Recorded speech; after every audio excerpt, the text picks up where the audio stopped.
In this video, we're working through 6% word problems. And if we take a look at example 1, it says a middle school has 280 students, 70 of which are in 6th grade. What percent of the students are in 6th grade? So the way I start percent word problems is first by figuring out what are we trying to answer. So in this problem, the question we're trying to answer is 70 is what percent of 280? And this is just going to make it a little bit easier because now we're not really dealing with a word problem, we're just dealing with a percentage problem. So we have 70 is what percent of 280? And I'm going to use the percent proportion. So I'm going to use is over of equals percent over 100. You guys can also use an equation, but I think the proportion is easiest for most students.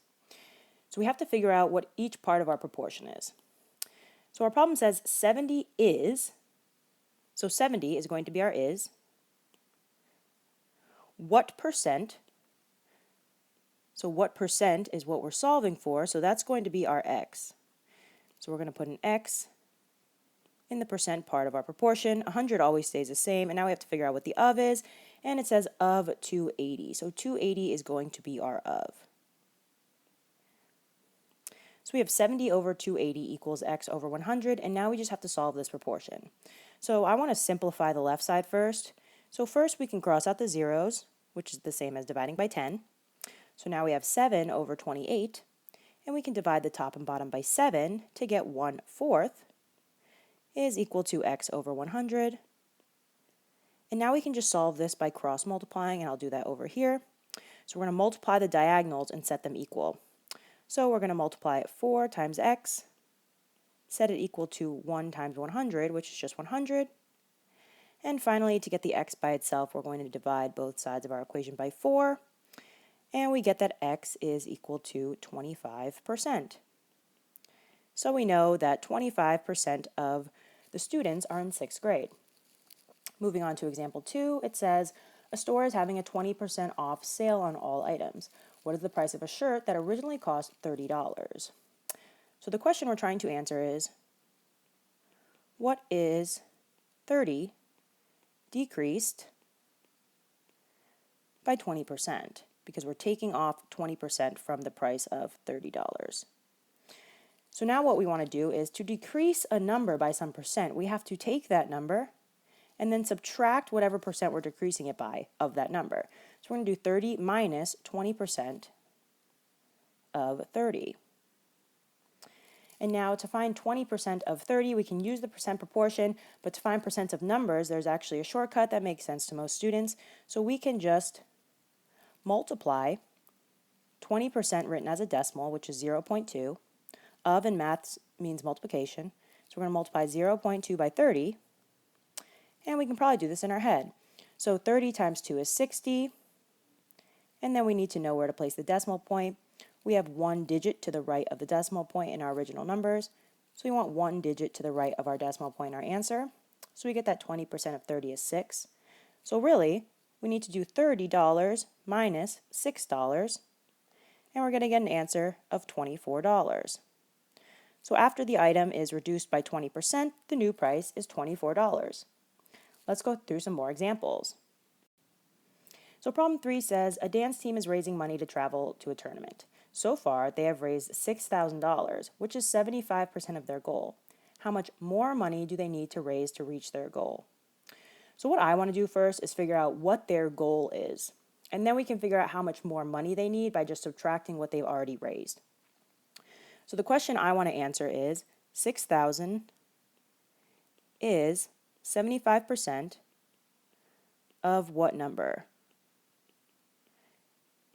And this what number is going to be the total amount they need to raise. So their total goal, so it's not going to be our final answer to the problem. So I'm going to use the is over of formula for this problem. So we have is over of equals percent over 100.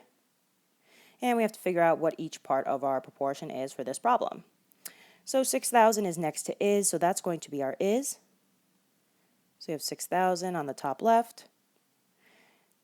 75% is our percent. So we're going to put 75 on the top right. We always have 100 on the bottom right. And now of is what we're trying to solve for. So it says of what number? So that's what we're trying to solve for. So that's going to be our x. So we're going to put an x on the bottom here. And now we have to solve this using cross multiplication. I'm going to simplify the right side first. So I'm going to keep 6,000 over x as it is. 75 over 100, I can divide the top and bottom by 25 to get 3/4. And now I'm going to cross multiply and solve. So if I multiply 4 by 6,000, I'm going to get 24,000. Set that equal to 3 times x, so 3x. And now to solve for x, I need to divide both sides by 3. 24 divided by 3 is 8. So 24,000 divided by 3 is 8,000. So I get that x is equal to 8,000. And this is their total goal. Remember, this is not our final answer. And now we know they've already raised $6,000.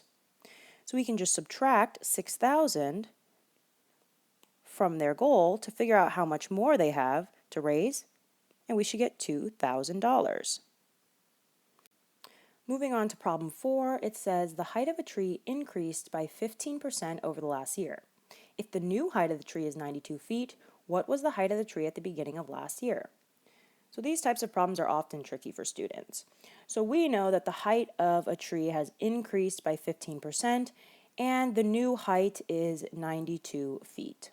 So a lot of students want to just take 15% of 92 and subtract that from 92, but we can't do that. So because the tree increased by 15% and the new height is 92, what we're trying to answer is 92 is 115% of what number? And I'll explain why we're doing that once I write this down. So we increased the height of the tree by 15%. So the original height of the tree is 100% of the original height of the tree, and then we increase that by 15%, so the new height is 115% of the old height. So that's why we're trying to answer the question. 92 is 115% of what number? And now we're going to solve this using the percent proportion. So we know is over of is equal to percent over 100, and we have to figure out what parts of our problem go in which part of our proportion. So we know 92 is next to our is, so that's our is. 115 is our percent, so we're going to put that on the top right. We always have 100 on the bottom right. And of what number is what we're solving for, so we're solving for our of, so that's going to be x. So we're going to put x down here. And now we need to simplify these fractions if possible and then solve this proportion. So we can divide 115 and 100 by 5. 115 divided by 5 is 23. 100 divided by 5 is 20.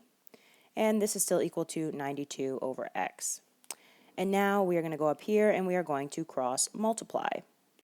And for the sake of time, I'm just going to use a calculator. So I'm going to multiply 23 by x first, which is just 23x. Set that equal to 92 times 20, which is going to give us 1,840.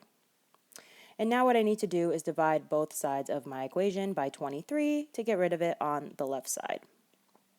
On the left side, I'm left with x, and on the right side, 1,840 divided by 23 is 80. So I know that the starting height of my tree was 80 feet. Let's go through 2 more examples. So example 5 said Diana made $2,000 at her job last week. She spent 40% of her money on rent and then put 10% of her remaining money into savings. How much money does Diana have left? So this is a 2-part problem. So first we're going to have to take away 40% of Diana's money, and then we're going to have to take away 10% of that remaining money. So let's do the first part. So we want to decrease 2,000 by 40% of itself. So that's what we need to do first. So to find 40% of 2,000, we can just multiply 40% as a decimal by 2,000. So 40% as a decimal is 0.4, and we're going to multiply this by 2,000. And if we do this in our calculator, we should get 800. So we know that Diana spent $800 on rent. So now what we want to do is figure out how much money she had after paying for rent. So I'll write after rent. We're going to take away that $800 she spent from the $2,000 she started with, and she will have $1,200 left over. And now what we want to do is take away 10% of that remaining money. So we want to take away 10% of $1,200. So we have to take $1,200 and reduce it by 10% of itself. So of $1,200, and we can just multiply 0.1 by 1,200. We can also just move the decimal point one place to the left. Either way, we're going to get $120 that Diana put into savings. And then finally, to figure out how much money she has left, so this is after savings, we are going to take that $1,200 she had after rent, take away the $120 she put into savings, and if we do that, we should get that she has $1,080 left over. And finally, moving on to our last example, it says the price of a stock increased by 20% on Monday and then decreased by 20% on Tuesday. What is the overall percent change in the price of the stock? So a lot of students think that the overall percent change is just 0 because it went up by 20 and then down by 20. But I'm going to show you guys why that's not true. So for this problem, it doesn't tell us what the original price of our stock is, right? It just says the price of a stock increased and then it decreased. So what that means is we can just pick our own number for the price of the stock. So let's pick an easy number. We're going to pick 100 because 100 is easy for percents. So we're going to say the starting price of the stock is $100. So what we want to do is figure out what the price is after it increases on Monday. So we start with $100, and then we want to increase that by 20% of itself. So increase by 20% of the $100 we started with. So now I picked 100 because 100 is really nice for percents. So any percent of 100 is just that number. So 20% of 100 is just 20. So we're increasing the price of the stock by $20. So on Monday, after we increase the stock price by $20, we get that the total cost is $120. So now what we want to do is on Tuesday, we need to decrease the new price by 20%. So we have to take the price on Monday of $120, decrease that by 20% of itself, so of $120. And now 20% of $120, we can just multiply 0.2 times $120. And if we do this, we will get $24. So on Tuesday, it went from $120, and then we took off $24. And if we do that, we get a new stock price of $96. So we know that the stock price went from $100 to $96. And now we want to just make sure we're answering the correct question. So our problem says, what is the overall percent change in the price of the stock? So we have one more step. So we need to find the percent change from 100 to 96. And I'm actually just going to erase the board and just keep what we need so that we have more space to solve this problem. So again, we're trying to find the percent change from the original price of 100 to the final price on Tuesday of 96. And remember, to find the percent change, we need to take the change, put it over our original or starting number, and then multiply that result by 100. So let's go ahead and do that. So the change from 100 to 96 is a -4. So we went down by 4. So I'm going to put -$4. And in my proportion or in my fraction, I'm just going to put -4. And now my original number is the $100 that I started with. So I'm going to put this over 100. And I need to multiply this by 100. So I'll multiply it by 100 over 1. And again, the nice thing about starting with 100 as our price is that finding the percent change is really easy. Because when we cross-reduce, we just get rid of these 100s. And we are just left with whatever the change is as our percent change. So we get -4%, which means there was a 4% decrease in the price of the stock.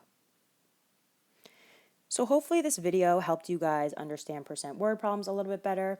If you want more practice with percent word problems, check out the link in our description for a free practice worksheet.